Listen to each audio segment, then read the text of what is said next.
తెలుగు రాష్ట్రాల్లో కమలనాథులు కథనోత్సాహంతో దూసుకుపోతున్నారు. సంస్థాగత ఎన్నికలే లక్ష్యంగా కార్యాచరణ రూపొందిస్తున్నారు. కాంగ్రెస్ బీఆర్ఎస్ ను టార్గెట్ చేస్తూ ప్రత్యామ్నాయ శక్తిగా ఎదిగేందుకు బీజేపీ ప్లాన్ చేస్తోంది. ఇక ఏపీలో కూడా కమలం వికసిస్తోంది. 25 లక్షల సభ్యత్వాలతో జోరు మీదుంది. కూటమి ప్రభుత్వంలో ఉంటూనే సొంతగా పార్టీని బలోపేతం చేసేందుకు వ్యూహరచన చేస్తోంది ఏపీ బీజేపీ.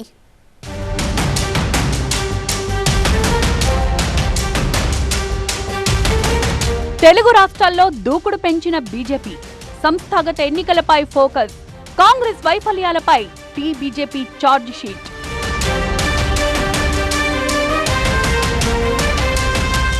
భారతీయ జనతా పార్టీ సౌత్ పై ఫోకస్ చేసింది.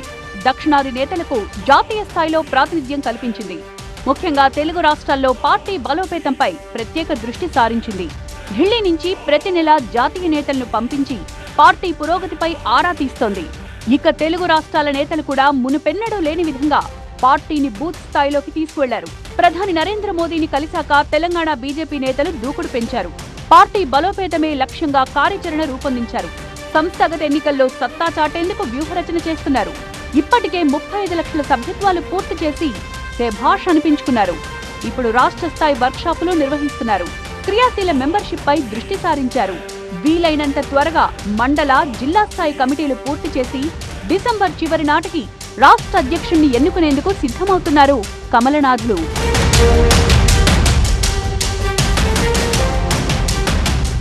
ఓవైపు పార్టీని బలోపేతం చేస్తూనే మరోవైపు అధికార కాంగ్రెస్ ను కార్నర్ చేసింది తెలంగాణ బీజేపీ. కాంగ్రెస్ ప్రభుత్వం ఏడాది పాలనపై బీజేపీ ఛార్జ్ షీట్ రెడీ చేసింది. కాంగ్రెస్ సర్కార్ ఏడాది పాలన, 6 అబద్ధాలు, 66 మోసాలు పేరుతో ఆదివారం ఛార్జ్ షీట్ విడుదల చేయనున్నారు కమలం పార్టీ నేతలు. ఛార్జ్ షీట్ తో పాటు ఫిర్యాదు పత్రాన్ని కూడా సిద్ధం చేసింది బీజేపీ. కాంగ్రెస్ పాలనలో బాధితులుగా మిగిలిన ప్రజల నుంచి ఫిర్యాదులు స్వీకరించనుంది. దగాకోరు కాంగ్రెస్ మోసాలపై ఫిర్యాదు చేయాలంటూ పోస్టర్ను విడుదల చేసింది. జిల్లాలు, అసెంబ్లీ నియోజకవర్గ స్థాయిలో ఛార్జ్ షీట్లు వేయనుంది. మనము ఛార్జ్ షీట్ తెలంగాణ ప్రజల ముందు పెట్టబోతాం. అదేవిధంగా అన్ని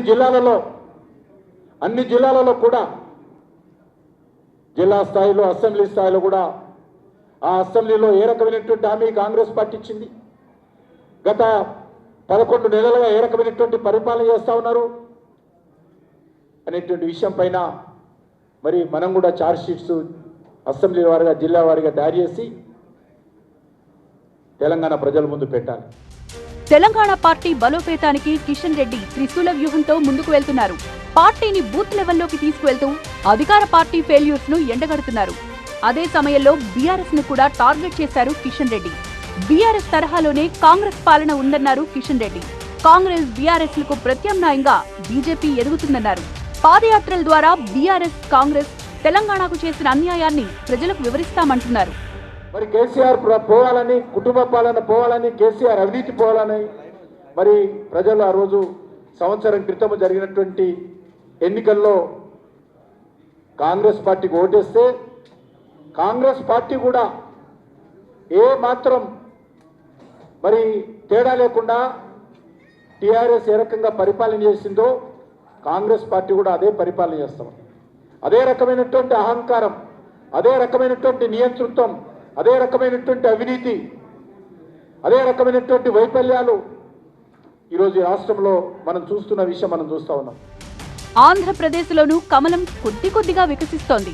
బీజేపీ రాష్ట్ర చీఫ్ పురంధేశ్వరి పార్టీని గ్రామ స్థాయిలోకి తీసుకువెళ్తున్నారు. భారీగా సభ్యత్వాలు నమోదు చేయించారు. కూటమి ప్రభుత్వంలో భాగస్వామిగా ఉండడం బీజేపీకి కలిసొస్తోంది. గ్రామ, మండల స్థాయిలో బీజేపీలోకి చేరికలు పెరిగాయి. ఏపీలో 25 లక్షల సభ్యత్వాలు నమోదయ్యాయి. పార్టీ క్యాడర్ అంతా సంస్థాగత ఎన్నికలకు సిద్ధమవ్వాలని పురంధేశ్వరి పిలుపునిచ్చారు. కార్యకర్తలు ఉత్సాహంతో పనిచేస్తున్నారని కితాబిచ్చారు. ఇదే స్ఫూర్తితో సంస్థాగత ఎన్నికల్లో విజయం సాధించాలన్నారు పురంధేశ్వరి. మనకి ఓటు పెరిగినటువంటి విషయాన్ని మనం అందరం కూడా గమనించాలి. కనుక ప్రజలు ఇవాళ భారతీయ జనతా పార్టీని స్వాగతిస్తున్నారు. మనకున్నటువంటి నాయకత్వం, నరేంద్ర మోడీ గారి రూపంలో మన దగ్గర ఉన్నటువంటి నాయకత్వాన్ని దేశవ్యాప్తంగా ప్రజలందరూ కూడా సమర్థిస్తున్నారు. మన నాయకత్వంలో తపన ఉన్నది, మానవత్వం ఉన్నది. ఇతర రాజకీయ పార్టీలకి అధికారం అన్నది కేవలం అధికారం చెలాయించడానికైతే భారతీయ జనతా పార్టీకి అధికారం అనేది ఒక సేవా మాధ్యమం అని చెప్పి అనేక సందర్భాల్లో మోడీ గారు చెప్పినటువంటి విషయం. పార్టీ బలోపేతానికి కృషి చేస్తూనే వైసీపీ నేతలకు కౌంటర్ ఇస్తున్నారు పురంధేశ్వరి. అదానీ వ్యవహారంలో వైసీపీ నేతల ఆరోపణలు తిప్పికొట్టారు. అప్పుడు అధికారంలో ఉన్న వైసీపీకి తెలియకుండానే ఒప్పందాలు జరిగాయా అని ప్రశ్నించారు బీజేపీ ఏపీ చీఫ్. ఏపీలో బీజేపీ పునాదులు బలంగా మారుతున్నాయన్నారు బీజేపీ ఎంపీ డాక్టర్ లక్ష్మణ్. బీజేపీకి ఆంధ్రప్రదేశ్లో ఆదరణ పెరిగిందన్నారు ఆయన. బూత్ ప్రెసిడెంట్ నుంచి మొదలుకుంటే మరి జాతీయ అధ్యక్షుని వరకు కూడా వాళ్ళ పటిష్టమైనటువంటి సంస్థాగత అంతర్గత ప్రజాస్వామ్యానికి లోబడి ప్రపంచంలోనే అతిపెద్ద రాజకీయ పార్టీగా అవతరించడం నిజంగా ఇది గర్వకారణం. ఇవాళ మొత్తం దేశవ్యాప్తంగా కూడా ప్రాంతాల భౌగోళికంగా సామాజికంగా కూడా అన్ని వర్గాలు అన్ని ప్రాంతాలు కూడా బీజేపీలో చేరుతున్నారు. ఆంధ్రప్రదేశ్లో కూడా పార్టీ పునాదులు పటిష్టంగా మారుతాయి.